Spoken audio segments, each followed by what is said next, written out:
watching Rotary in action and moving on to our PCRG Corner. Excited na tayong lahat because we're going to commemorate the 110th Rotary Foundation Day.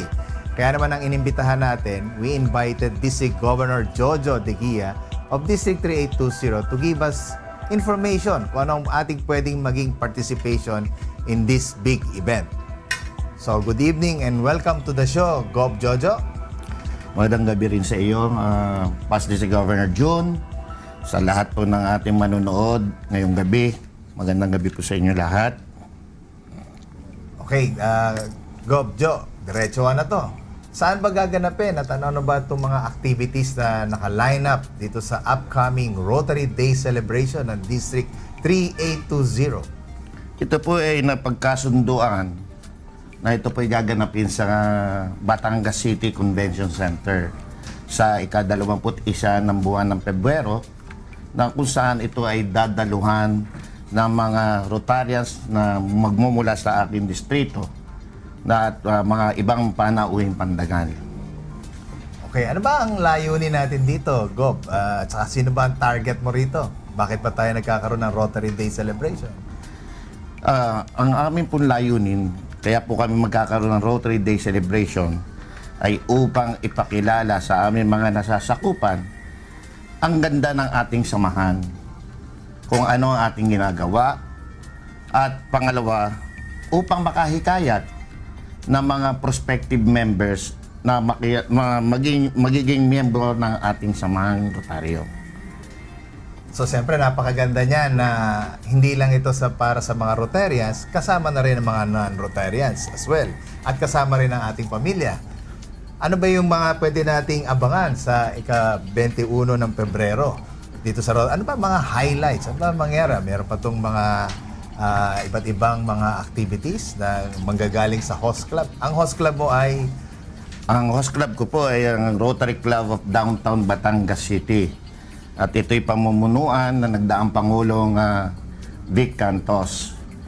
Ang highlight po ng aming programa ay magsisimula po ito sa ng ganap na alauna ng hapon, na kung saan ang inyong lingkod, pati ang ating pong kagalang-galang na gobernador ng probinsya ng Batangas, si Vilma Santos Recto, ay magkakaroon po kami ng ribbon cutting. At siyempre po, konti pong palatuntunan nang sa gayon po naman ay magkakilala-kilala ang bawat isa. Pagkatapos po nito, ito po ay susundan ng mga patimpalak. Pag sinabi ko po patimpalak, magkakaroon po tayo ng amateur singing contest, folk dance contest, saka po yung aming tinatawag na Miss Rotary Day of 3820. Sa gabi po naman, ito po ay pasisimulaan ng isang matinding fireworks. At siyempre po, pagkatapos po ng fireworks, para po bahagi ng aming fellowship, magkakaroon po kami ng ballroom dancing. Ayun. Gano'n naman karami ang dadalo? You're expecting how many Rotarians, mga non-Rotarians dito sa almost full day event ito? Opo. Hindi po ako ang inaasahan ko po makadalaw sapagkat alam po naman natin ng aking distrito ang siyang pinakamalaking distrito sa buong Pilipinas. Ang inaasahan ko po ay more or less ay hindi bababa siguro sa 500. Siguro naman po ay baka hindi naman po siguro higit sa 1,000 kung sakasakali. Nabanggit mo na kayo ang pinakamalaking distrito sa buong Philippines to, District 3820. So, okay, sundan ko lang tungkol doon sa membership ng inyong distrito. Dahil kayo ang pinakamalaking distrito, kanina nabanggit mo, hinihikayat nyo ang mga non-Rotarians to join.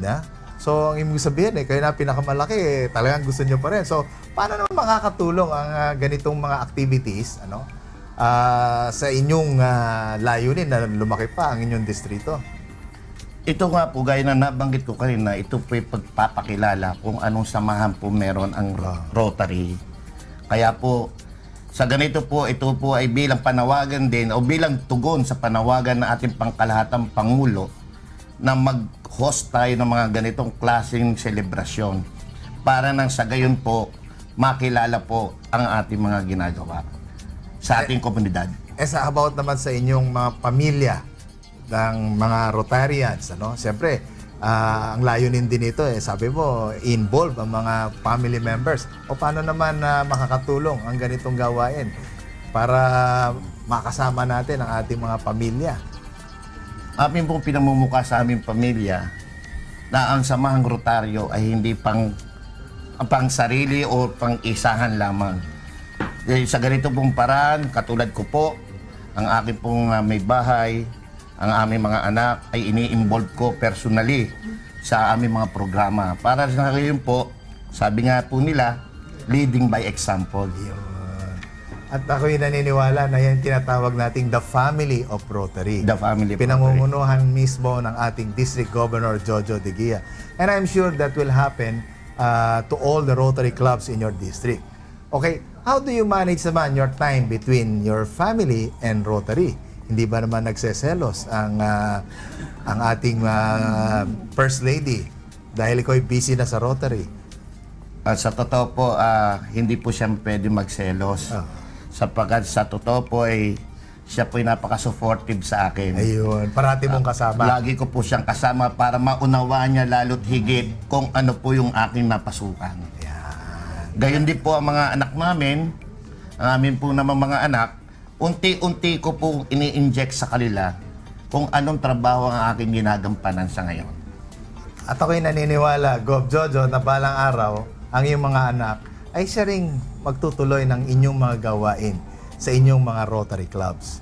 Ika nga, this is one legacy that you can leave, ano? And kailangan lang i-involve mo yan. Kaya alam ko yan ganun ang ginawa ng aking tatay sa akin Kaya kami lahat ganun din ang aming ginagawa.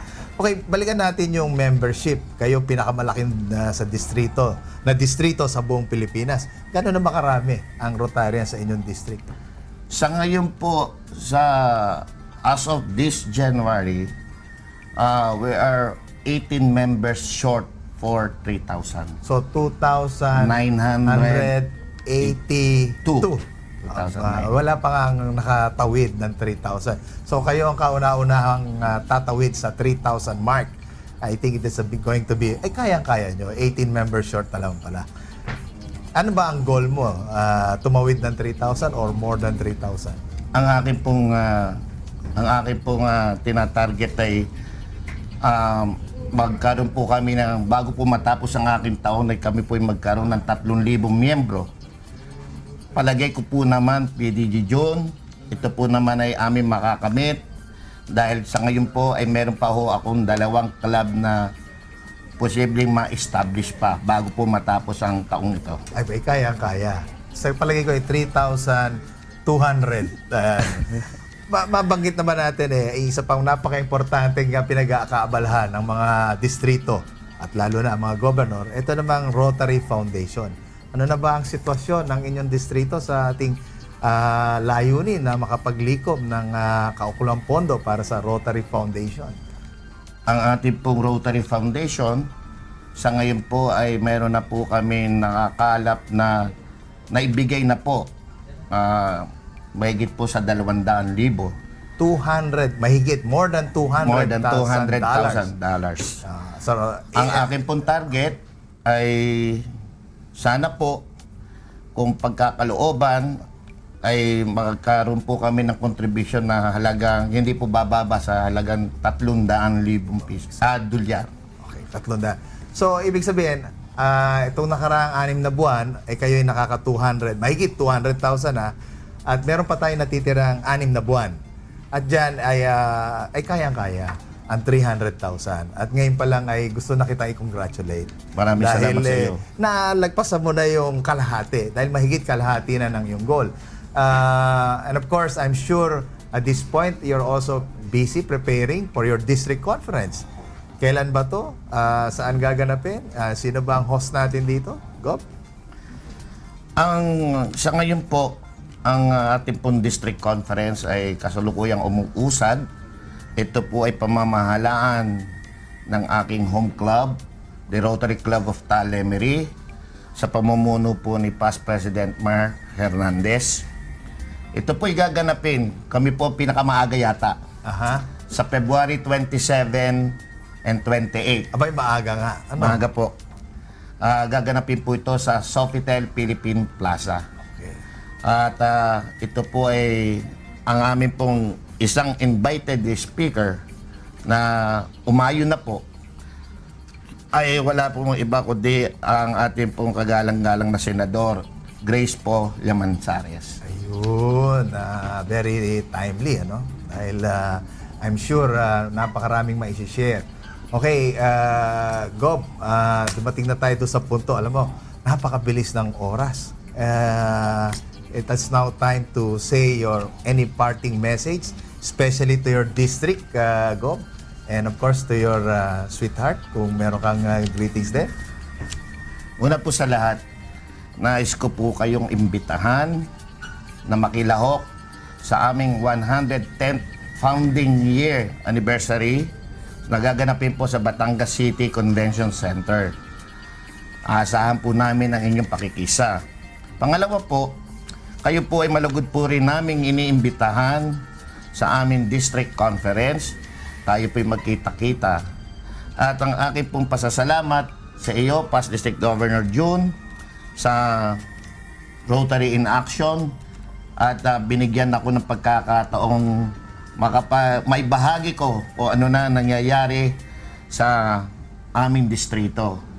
At baka po makalimutan, babanggitin ko na rin po ang taos-puso kong pasasalamat sa aking walang kasawa-sawang suportang may bahay. Na hanggang ngayon po nandidiyan at lagi po marami nakakasaksi na siya po'y kaisa ko. Ayan.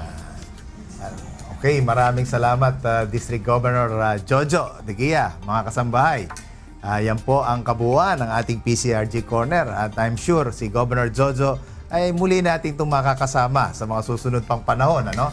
At susunod na po ang ating International Rotary News sa pagbabalik ng Rotary in Action.